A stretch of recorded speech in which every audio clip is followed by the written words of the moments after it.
I am the absolute lord of my person and possessions, equal to the greatest and subject to nobody. This quote is an idea that our country was founded on. It comes from the political philosopher John Locke. When I first heard it, it shook me to my core. The quote is powerful because it applies to everyone equally. Each of us is equal to the greatest, and none of us subject to anyone else. We are all lords of our person and possessions. All of us are equal to the greatest, and none of us subject to anyone else. But here's the catch. You have to believe that about yourself before you can take advantage of this fact. When I was first starting out, when I was younger, when I didn't have any money, when I didn't have a business, I didn't believe that I was the lord of my own life. I didn't believe in myself at all. But what it took for me to reach that level of competence and confidence within myself is actually embracing a very boring lifestyle. And for me, that meant starting a janitorial company. I never wanted to be a janitor. I never thought about scrubbing toilets for a living and scrubbing floors. But that's where I was. I was on the bottom rung with no skills, no money, no experience. And so I just picked the most boring, average job that I could think of that I could probably be successful in, and I just went for it. And it did look boring and lame on the outside, but I was able to land contracts and practice the experience of going into these business meetings and meeting with business people and convincing them to do business with me. I was able to learn how to manage my personal finances on a larger and larger scale. I was able to hire people and to build a team and fire people and learn what it takes to develop people, to push people beyond what they think their own capabilities are. I learned to depend on my employees to do the job without me there. These are all very difficult things to learn, but slowly, because I was entrenched in this boring business of janitorial, it gave me all of the experiences I needed to continue growing and growing until I had a much bigger business. I think I learned 4 major things by embracing this boring lifestyle. And these are things that I've learned that if you apply and you understand them in your own life, you can accomplish basically anything. The first thing with a boring lifestyle is you're going to add a lot of stability to your life. The second thing is you're going to reduce the probability of you having to start over again. The third thing is your slow progress is going to have a lot more meaning behind it. And the fourth thing is it's going to keep you focused long term. So let me go ahead and break these 4 things down. We can look deeper into each of them. Stability by nature is very boring because there are no ups and downs. When you have stability, it gives you the freedom to think long term. You can assume that tomorrow's basically going to look like today, so you can make those short-term sacrifices right now and rest assured that it's going to pay off into the future. Without stability, you don't know if your sacrifices are ever going to pay off because you don't know what your life is going to look like. So it causes you to be a lot more impulsive and to actually tear down what you've built faster than you can build it. So I hired this guy a long time ago. I mentioned him on the channel before, but he was in poverty and he would always make the wrong decision. I remember he rented an apartment that there was no way that he could afford. And I was asking him, like, dude, if you move into this apartment and you can't afford it, what are you gonna do in 30 days when you can't make the rent payment? And it was something ridiculous. It was like he was making $1,000 a month, but the rent was $1,500. So his entire household income didn't even meet the rent payment, let alone his car payments and insurance and food. And it was like a blatantly obvious bad choice to make. And it was like within 30 days or 60 days, you're gonna lose this place. So why even get yourself involved in it? And I really struggled with this idea of people in poverty just making the wrong choice over and over again. And I could not understand why they were doing that. So one day I was over at my friend's house who's very affluent, very educated. They have a lot of money and big business and very successful people. The total opposite of this kid that I hired. And I was asking him, without talking crap, I really wanted to understand what was going on. So I mentioned this kid and the issues he was facing. And I was like, why does he always make the wrong choice? We talked about it for a minute. And eventually his wife told me, people in poverty lack the ability to think long term. They never think that they're gonna get that payoff down the road because they're always worried about what are they gonna eat today? Where are they gonna live today? How are they gonna spend this minute right now? And because they can never think long term, they'll go after impulsive pleasures. They'll do the little things today that are gonna hurt them because they don't know if the future is going to exist, if it's going to be better, if it's going to be worse. So they have to grab what they can get right now while they have that opportunity. see this guy that moved into this apartment. There's nothing wrong with him. He's not a bad person. He's not dumb. But if he's presented an opportunity to move into a really cool apartment and he can get his foot in the door, he's going to grab at that, because he's not thinking about what's going to happen down the road, because these opportunities get taken away from him all the time. This conversation with my friend and his wife really opened my eyes to the importance of thinking long term. And by living a very boring life, by starting an easy job, an easy company like janitorial, you know the janitorial is going to be around a long time. It's not some technology that's going to like blow up and then go away. It's not something fast and exciting like crypto that is going to go up and then down. It's just a slow, steady pace. But because of that slow and steady pace, I know that I'm going to be in business 10 years down the road. So I can start making decisions today that will benefit me for years and years into the future. And that's such a huge thing that you need to understand when going down this path of self-development and building a business and making more money. So the next thing is it reduces risk. Because you have this boring lifestyle and every day kind of looks the same, you don't have any huge highs or low lows, and you're not gambling everything that you've built up on one big win, hoping to get to the next level. You understand that you're on a slow, steady climb upward, and you feel this slow, steady progression day by day, but you're not pooling all of your winnings and then putting it on black and hoping to double it overnight. When you can reduce risk, obviously you reduce losing everything that you've built up, so you can continually build upon what you already have. I remember so many times in my business when I was first getting started, it was so hard to make progress.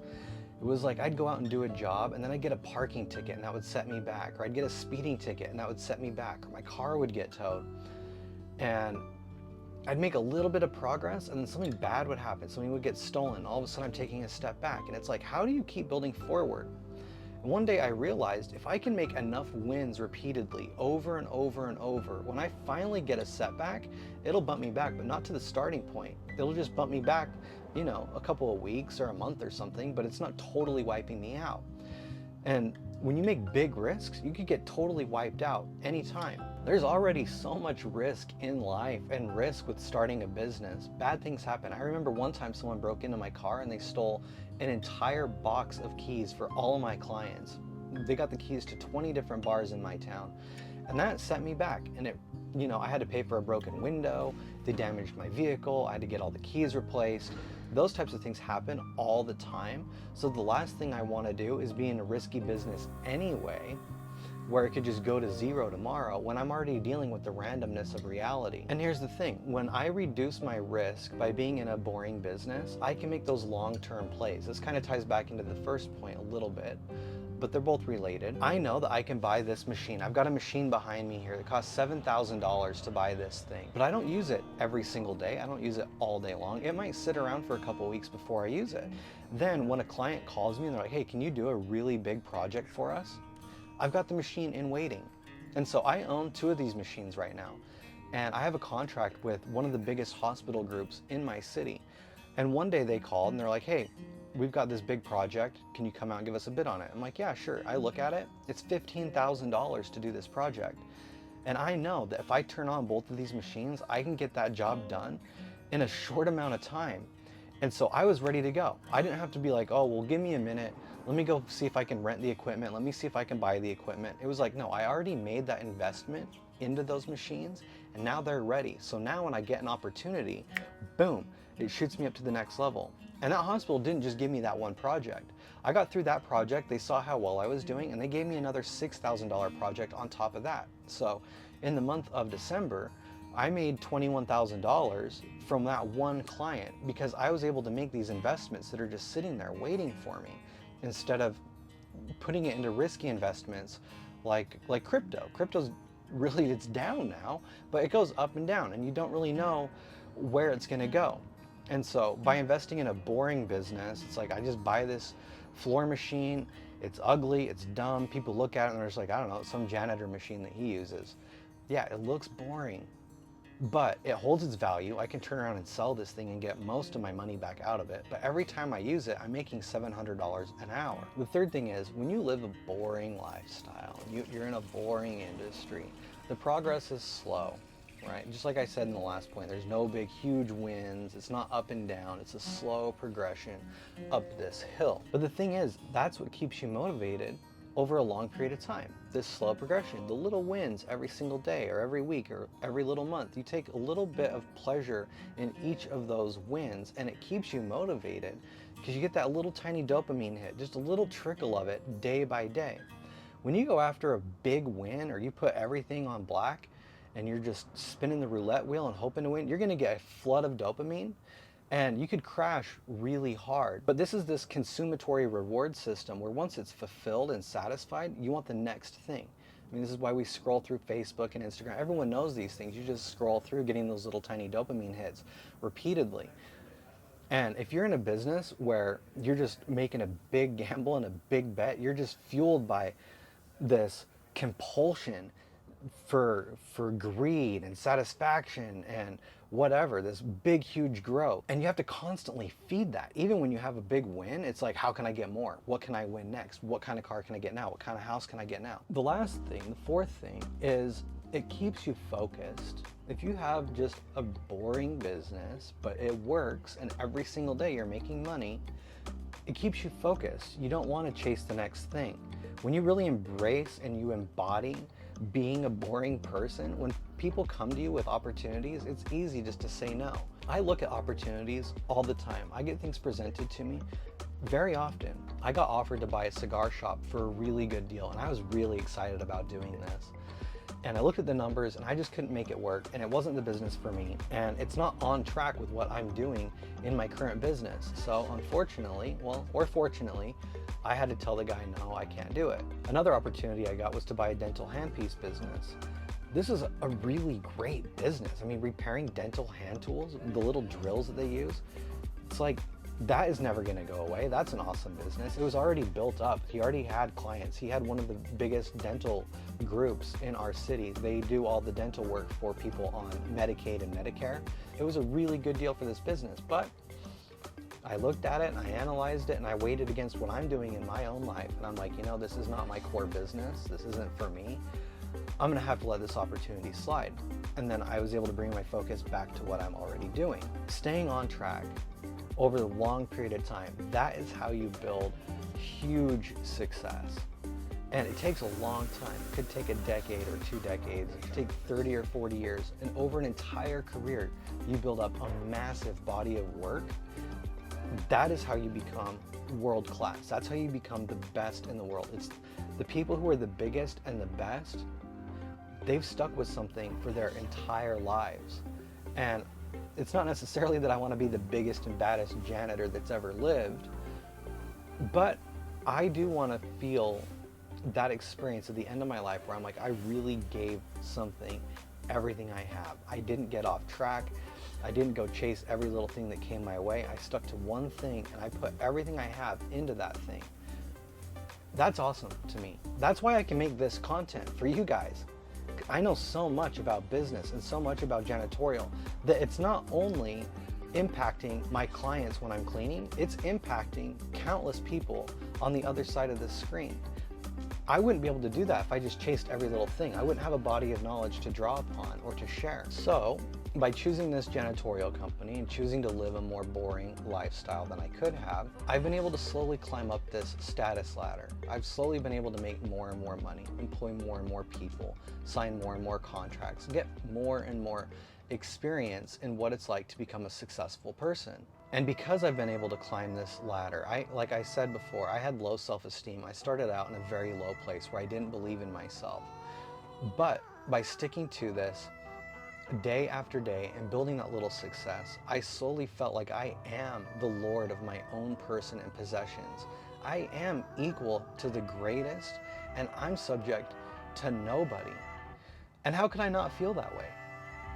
Like if I walk around the streets or if I meet people in social situations and I know that I'm making a lot more money than they are, I know that I'm running my own business and I don't have a boss above me, that I make my own decisions, I don't have to look to other people and be like, they know more than I do. I need to follow them. I need to work for them. I am in command of my own life. I can do anything that I want, and now I have that knowledge inside of me, and it makes me feel like such a strong person. But this applies to everybody. All of us can tap into this. And maybe you already know it, and that's cool. But if you don't know it, by starting small, starting a boring business, just starting with where you're at and slowly growing and expanding outward, that's how you begin to feel this. And then once you feel it, everything is unlocked for you. So I want to hear what you think about this. There are opposing ideas. Some people think you need to live for the day. You need to have fun while you can. You're not going to live forever. You can't take your money to the grave. And I understand that. So leave your comments below and let me hear what you guys think. And if you want to do what you want, when you want, how you want, for who you want, and how much you want, subscribe to my channel. We'll see you guys next time.